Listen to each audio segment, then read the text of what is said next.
What's up, everyone? Welcome to Program Your Remote.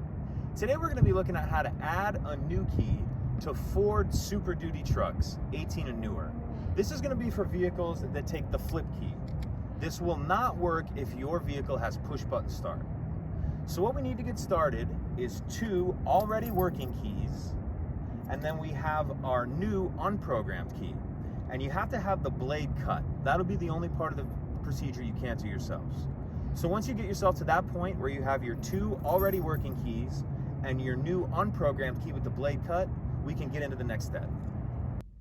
So now we're ready to get started. We have our two already working keys and our new unprogrammed key. So we're going to take our first program key, put it in the ignition, and turn from on to off 8 times. 1, 2, 3, 4, 5, 6, 7, 8. Remove that. Put our second program key in, and we're going to go on, off, on, leaving the on position.